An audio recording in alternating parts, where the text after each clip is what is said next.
வணக்கம் நண்பர்களே. திரௌபதி 2 திரைப்படத்திலிருந்து எம்கோனே அப்படிங்கிற ஒரு சாங்கை ரிலீஸ் பண்ணியிருக்காங்க. ஒரு அழகான மெலோடி சாங் அப்படின்னு தான் சொல்லியாகணும். இந்த ஒரு பாடல் ரிலீஸ் ஆன உடனே பயங்கரமான சர்ச்சையுமே கிளப்பியிருக்கு அப்படின்னு தான் சொல்லியாகணும். ஆனால் அந்த ஒரு சர்ச்சைக்குள்ளே நம்ம இப்போ போக வேண்டாம். இந்த பாடலில் நிறைய தமிழ் வார்த்தைகள் அழகாகவே பயன்படுத்தியிருந்தாங்க. அதுவும் பேச்சு வழக்கில் அதிகமாக இல்லாத சொற்களை வந்துட்டு பயன்படுத்தியிருந்தாங்க. அந்த சொற்களுக்கெல்லாம் அர்த்தம் என்ன மற்றும் இந்த பாடலில் உள்ள லிரிக்ஸை தான் இன்னைக்கு விட நம்ம பிரேக் டவுன் பண்ண போகிறோம். நான் தான் உங்கள் Murugan. Thank you your honour, thank you. கோனே எம் கோனே உன் தாரா வந்தேனே உன்னோடு இல்லாளாக. எம்கோனே உன் தாரா வந்தேனே உன்னோடு இல்லாளாக அப்படிங்கிற மாதிரி சொல்லியிருக்காங்க. எம்கோனே அப்படின்னா என்னுடைய அரசனே அப்படின்னு சொல்லி அர்த்தம். கோ அப்படின்னா அரசர்னு அர்த்தம். எம்கோனே அப்படிங்கிறப்ப என்னுடைய அரசனேன்னு சொல்கிறாங்க. உன் தாரா அப்படின்னா உன்னுடைய காதலி. உன் தாரா வந்தேனே அப்படிங்கிறப்போ உன்னுடைய காதலி ஆகிய நான் இப்போ உன் கூட வந்துட்டேன் அப்படிங்கிற மாதிரி சொல்கிறாங்க. உன்னோடு இல்லாளாக அப்படிங்கிற மாதிரி சொல்கிறாங்க. இல்லாள் அப்படின்னா இல்லத்திற்குரியவள் அப்படின்னு நம்ம எடுத்துக்கலாம். அதாவது வீட்டுக்காரி அல்லது மனைவி அப்படின்னு சொல்லலாம். ஸோ உன்னுடைய தாரா அதாவது உன் காதலி இப்போ உன்னுடைய மனைவியாகவே வந்துட்டேன் அப்படிங்கிற மாதிரி சொல்லியிருக்காங்க. ஆவாரம் பூவேலே கார்மேக நீர் போலே நாமேலே தேனானீக. ஆவாரம் பூ மேலே கார்மேக நீர் போலே அப்படிங்கிற மாதிரி சொல்லுவாங்க. ஆவாரம் பூனா நம்ம எல்லாருக்குமே தெரியும், மஞ்சள் கலரில் இருக்கக்கூடிய இந்த ஒரு பூ தான்.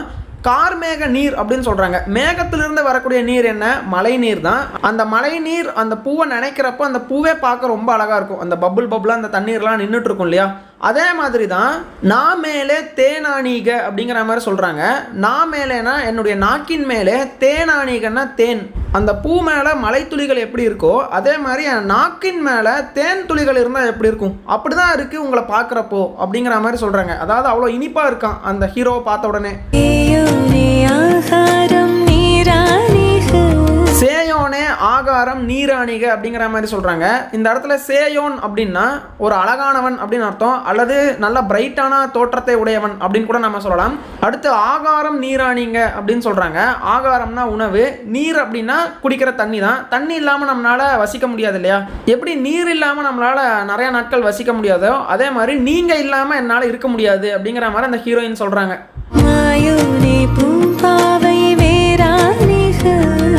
அடுத்து மாயோனே பூம்பாவை வேறாணிக அப்படின்னு சொல்கிறாங்க.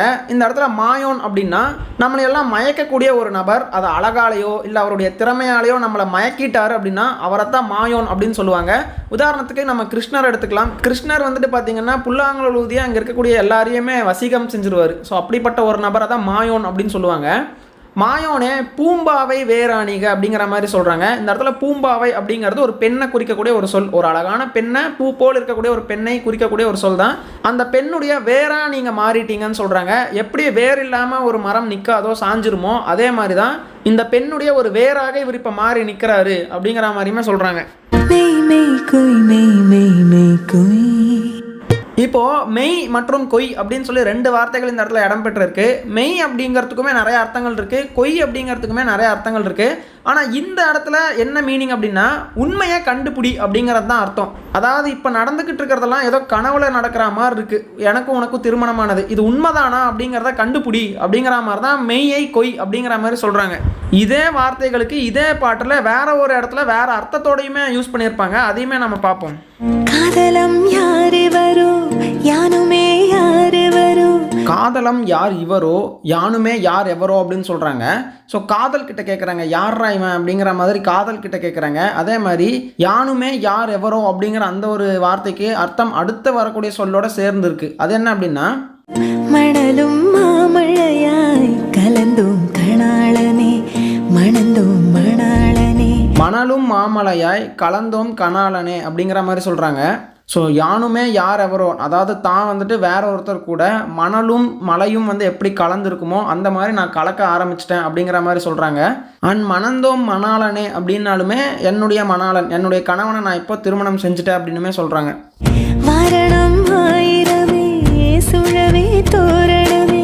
அடுத்தது வாரணம் ஆயிரமே சூழவே தோரணமே அப்படிங்கிற மாதிரியான லிரிக்ஸு. ஸோ வாரணம் ஆயிரம் அப்படின்னா யானைகள் ஆயிரம் அப்படின்னு சொல்கிறாங்க.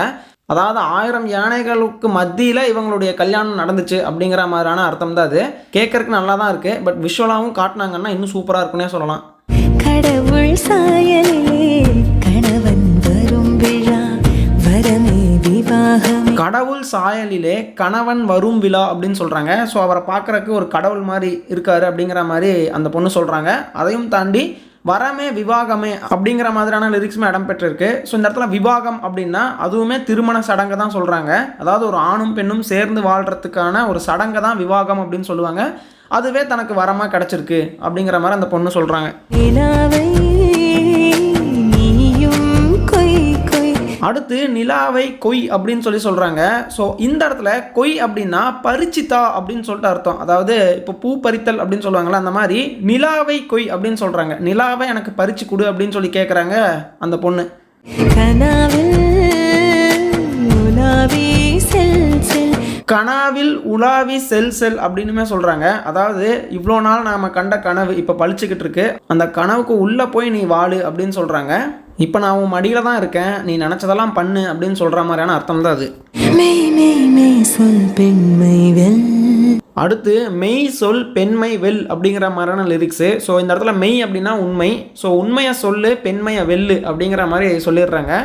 ஸோ இதுக்கு எல்லாருக்குமே அர்த்தம் தெரிஞ்சிருக்கும்னு நினைக்கிறேன். சரி, ஓகே நண்பர்களே, இந்த ஒரு பாடல் வந்துட்டு ரொம்ப அழகான ஒரு மெலோடி சாங்காகவே இருக்குது. ரொம்ப நாளுக்கு அப்புறம் அழகான தமிழ் சொற்களை யூஸ் பண்ணி ஒரு பாட்டு வந்திருக்கு அப்படின்னே சொல்லலாம்.